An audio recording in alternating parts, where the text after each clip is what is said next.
Hello. Welcome back. Maybe let me...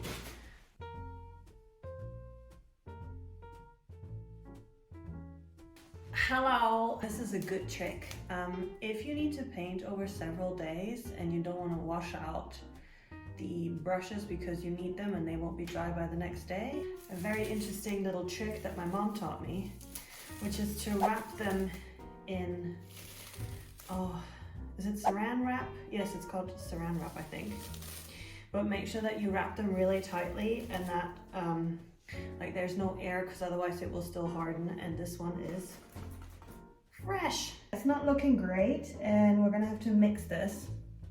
I was recording a video the other day and I realized it's been 6 months since I gave up my job. And I thought, why not do a little recap? Talk about what I regret or what I don't regret, and if overall I think it was a good idea for me to do all of this now that things are not as I thought they would have worked out. And I'm in a situation where I have to look for a new job because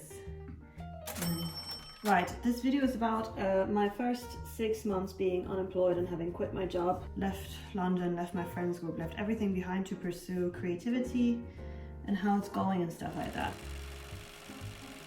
First things first, reality check. I set out to do a bunch of things. I haven't even done half of them. You think, oh yeah, I'm gonna do this. I'm gonna do like 100 videos and I'm gonna publish 3 books. All of these amazing things that you want to do, but then you actually don't think about the fact that, okay, but if I were to write a book, how many hours do I actually need to sit down and write that book?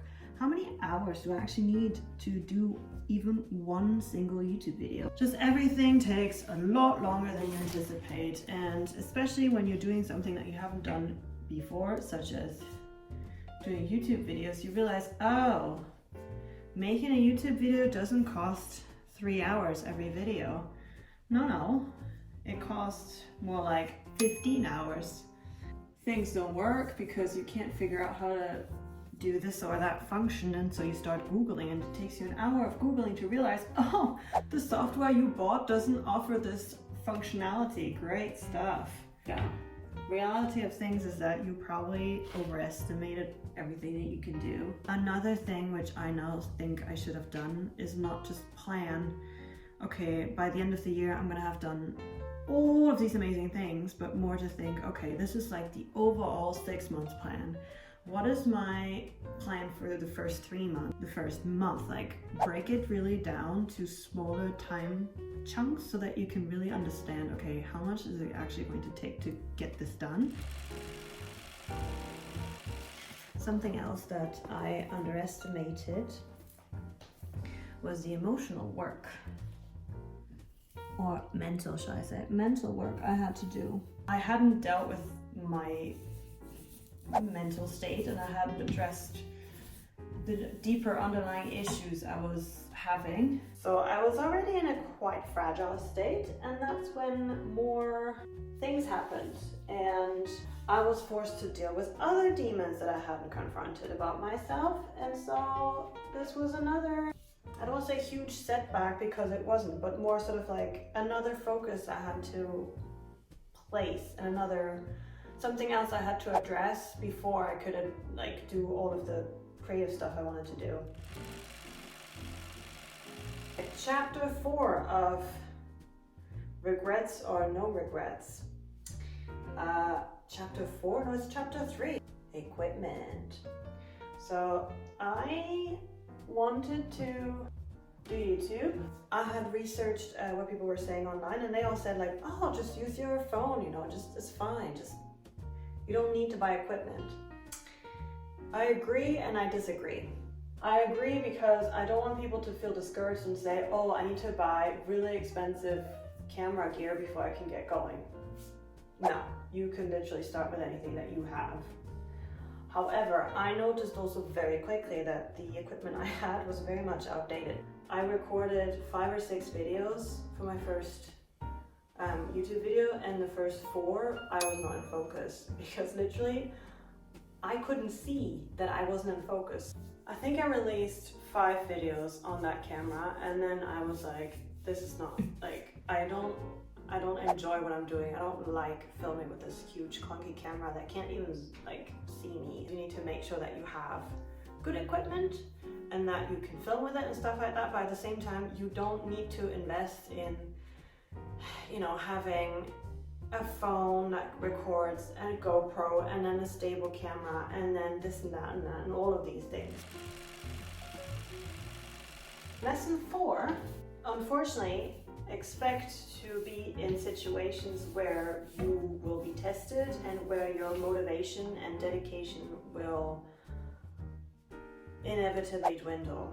I hope you don't get into this situation, but if you do, you need to have mechanisms to keep you motivated and keep you going. I hope not, but I think you will face a certain time when you will question why you did all of this and question how to stay motivated when you don't see the amazing immediate results that you thought you were going to have, because things rarely work out super easily and things don't like work out on the first try most of the times. Am I in shot?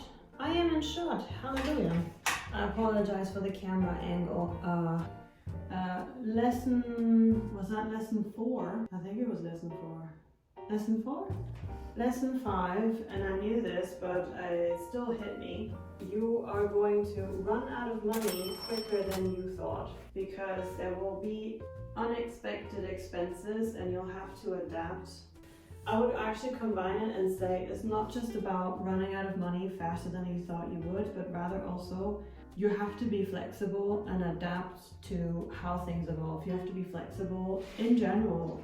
See the situation as it is, not as how you would like it to be. I think those, I would say, were like the biggest, I don't want to call them regrets, but more of like rude awakenings, should I say, and things that I learned and that I wish I had maybe thought about beforehand, but at the same time, I think they were really valuable lessons that I don't regret having because they still taught me something.